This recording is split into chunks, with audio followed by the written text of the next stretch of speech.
Bila disimpulkan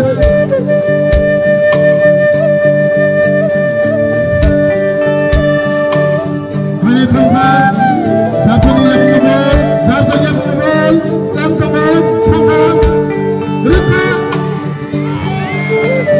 Berapa hari ini? Apa? Saya kecillah, saya ambil saya takut. Tampil yang betul, bila semua disukai sendiri apa yang mau, lupa.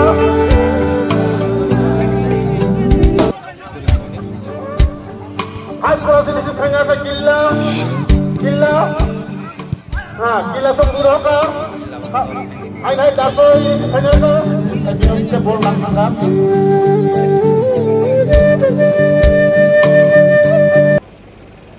Bangunan rural diploma, kai pengurung pedekne pajamanjak, ien bangunan suan diploma, awahikna sinara, istetne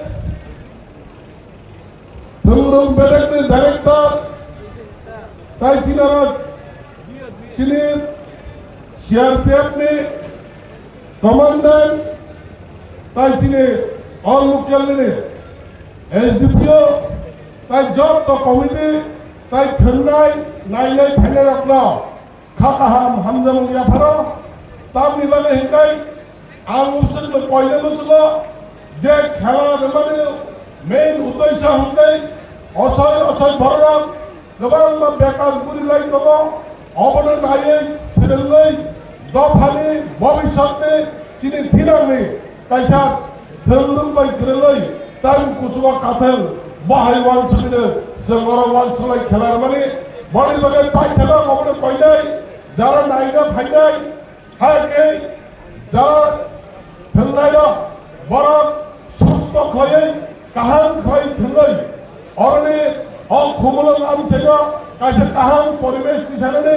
कोनो किसी problem खानकाई आज चल अपना bike की tackle खाइले अपन निजी knock में सामने खाइले टेकल ना खाइले ताई और जगह चीनी रेफारी बिनी डिसीजन अनुसार चल जब डिसीजन खाई सकते बड़े बड़े जब तो चीनी प्लान तैयार रखना पूरा कोनो किसी प्रॉब्लम नहीं आवे जब तले नायकाने खाइले जरा से बड़ा प्लान तेता बड़ा नरम जब तले सामु खाइले हलै हाय हाय हामबाय रुई तिरेने लामसमु पांडवा आरि किसा पाक सामने सपना যতনা হামবাই যিনি করেছেন আপনারা সবাই উপস্থিত এখানে যারা খেলোয়াড়রা রয়েছেন এবং এই খেলার সঙ্গে যারা ব্যবস্থাপনায় রয়েছেন এবং যারা দর্শক আসলে উপস্থিত হয়েছেন সবাইকে আমি ত্রিপুরা সরকারের পক্ষ থেকে শুভেচ্ছা এবং অভিনন্দন জানাই।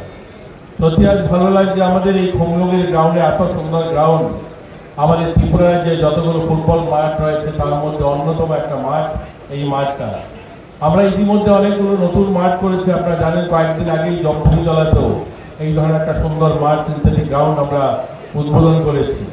শুধু জম্পুজলা নয় রাজ্যের বিভিন্ন প্রান্তে আজ নতুন নতুন খেলার বিভিন্ন মাঠ তৈরি হচ্ছে সিনথেটিক গ্রাউন্ড তৈরি হচ্ছে।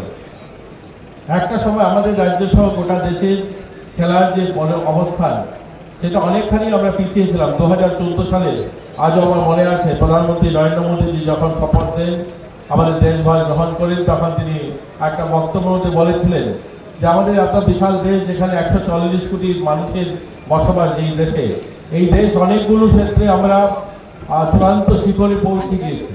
সেটা যদি আমরা সায়েন্স টেকনোলজি হোক বা বিভিন্ন বিষয়ে আমরা এবার দেখেছিলাম G20 সফলতা কার্যক্রম বা চন্দ্রায়ন ল্যান্ডিং বা বিভিন্ন কার্যক্রমে একসময় আমরা যে সমস্ত হাই স্পিড ট্রেনগুলো বিদেশের মাটিতে দেখতাম সেগুলো আজ ভারতের মাটিতে তৈরি হয় এবং আমরা বিদেশ থেকে আনতে হয় না। এই কথাটা বলার অর্থ হচ্ছে কিন্তু খেলাধুলায় যদি আমরা দেখি যখন অলিম্পিক টুর্নামেন্ট হতো তখন আমরা আমাদের যে মেডেল সংখ্যাটা আমরা দেখতাম অনেকগুলো দেশ ওগান্ডা নাইজেরিয়া কেনিয়া ওই সমস্ত ছোট ছোট দেশগুলোর পিছনে আমাদের মেডেল সংখ্যা থাকতো আমরা দেখতাম 100-এর নিচে আমাদের স্থান। প্রধানমন্ত্রী বলেছিলেন সেটাতে কেন পরিবর্তন আসবে না। 2023 সালে এশিয়ান হয়েছে সেখানে আমরা দেখেছি পরিবর্তন হয়েছে আমরা একসঙ্গে 100টা দেশটা মেডেল একসঙ্গে আমরা জিতেছি আমাদের ভারত। আমরা দেখেছি প্যারা হয়েছিল এশিয়ান সেখানেও আমরা 111টা মেডেল জিতেছি আমাদের পরিবর্তন হয়েছে। এই রাজ্য আমরা এই 2023 সালে আমাদের রাজ্য থেকে জুনিয়র ফুটবল টিম মেয়েদের গিয়েছিল উড়িষ্যাতে ন্যাশনাল খেলতে এবং সেই জনজাতি যে টিমটা যায় সেখানে আমরা তৃতীয় স্থান অর্জন করি এবং আমরা ব্রোঞ্জ মেডেল জিতে আসি। এটা আমাদেরকে গর্বান্বিত করেছে গোটা দেশে যে আমাদের জনজাতি মেয়েরা আমাদের ভারতবর্ষের তৃতীয় স্থান দখল করে আসা এবং প্রথমবার ওই টিম গিয়েছে এবং প্রথমবার সেখানে গিয়ে তৃতীয় স্থান দখল করে এসে আমরা গর্বান্বিত হয়েছি। আমাদের রাজ্যে অনেক খেলোয়াড়রা জনজাতি অনেক খেলোয়াড়রা যারা রাজ্যের নাম উজ্জ্বল করেছে গোটা দেশে সেটা সোমদেব বর্মন হোক বা আমাদের আরসিয়া হোক বা আমাদের লক্ষ্মিকা রিয়াং হোক মৌসুমী ওরাং হোক এরকম অনেক খেলোয়াড়রা গোটা দেশে নিজেদের প্রতিভা তারা সেখানে দেখিয়েছে এবং রাজ্যের নাম উজ্জ্বল করেছে। আমরা আশাবাদী এখানে যারা খেলোয়াড়রা অংশগ্রহণ করছেন ফুটবলেও আমরা আমাদের রাজ্যে প্রতিভাবান খেলোয়াড়রা রয়েছে। আমরা পানিসাগরে নতুন একটা ফুটবল মাঠ করেছি এবং সেখানেও একটা সিনথেটিক আমরা অ্যাথলেটিক ট্র্যাক করেছি। এবং নতুন নতুন অনেকগুলো মাঠ গোটা রাজ্যে তৈরি হচ্ছে।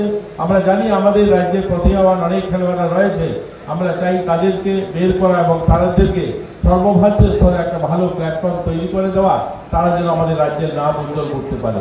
আমরা গত বছর প্রথমবার এই ত্রিপুরা রাজ্যে পূর্ণ রাজ্যের মর্যাদা পেয়েছে, 51 বছর হয়েছে। 51 বছর পর প্রথমবার হয়েছে যে আমরা আমাদের রাজ্যের ছেলেমেয়েরা যারা বহিরাজ্যে বা ন্যাশনাল ইন্টারন্যাশনাল স্তরে গিয়ে যারা নিজেরা বিভিন্ন মেডেল জয়ী হয়ে এসছেন, তাদেরকে আমরা আর্থিকভাবেও তাদের পাশে থেকে তাদেরকে আরও এগিয়ে যাওয়ার জন্য প্রয়াস করেছি। আমরা যারা গোল্ড জিতে এসছেন তাদেরকে 1 লক্ষ টাকা, যারা সিলভার জিতেছে তাদেরকে 50,000 টাকা, যারা ব্রোঞ্জ জিতেছে তাদেরকে 25,000 টাকা, এইরকম 70 জন ছেলে মেয়েদেরকে গত বছর আর্থিক সাহায্য করেছি আমরা। এবারও আমাদের প্রয়াস রয়েছে, এবারও আমরা যারা আমাদের রাজ্যের থেকে ছেলেমেয়েরা বহিরাজ্যে গিয়ে বা অন্যান্য দেশে গিয়ে যারা সুনাম অর্জন করেছেন তাদেরকে আর্থিক সাহায্য করা। আমাদের 2টা স্পোর্টস স্কুল রয়েছে এবং রিজিওনাল স্পোর্টস কলেজ রয়েছে, সেখানে ছাত্র সংখ্যা যদি দেখি খেলোয়াড়দের মধ্যে প্রায় অর্ধেকেরও বেশি জনজাতির ছেলেমেয়েরা সেখানে প্রশিক্ষণ নেন বা সেখানে থেকে তারা খেলাধুলা শেখেন বা বহিরাজ্যে গিয়ে তারা অংশগ্রহণ করেন। আমরা আশাবাদী আগামী দিন ওই সমস্ত খেলোয়াড় যারা রয়েছে আমাদের স্পোর্টস স্কুলে বা স্পোর্টস কলেজে, তাদের মাধ্যমে আমাদের রাজ্যের নাম উজ্জ্বল হবে এবং আমরা তাদের আরও সুনাম অর্জন করবে রাজ্যের জন্য, আমরাও তাদেরকে নিয়ে গর্ব করতে পারবো। আমি আশা করবো আজকের এই যে টুর্নামেন্ট সফল হবে। এখানে অনেক দর্শক যারা এসছেন আপনাদেরকে আবারও শুভেচ্ছা জানাই, আবার অভিনন্দন জানাই। এখানে আয়োজক যারা রয়েছে, সোশ্যাল অর্গানাইজার যারা রয়েছে, যারা এই অনুষ্ঠান আয়োজন করেছেন, আমি তাদেরকেও শুভেচ্ছা জানাই এবং অভিনন্দন জানাই, কৃতজ্ঞতা জানাই। আমাকে আপনারা আমন্ত্রণ জানিয়েছেন, মঞ্চে যারা রয়েছেন অন্যান্য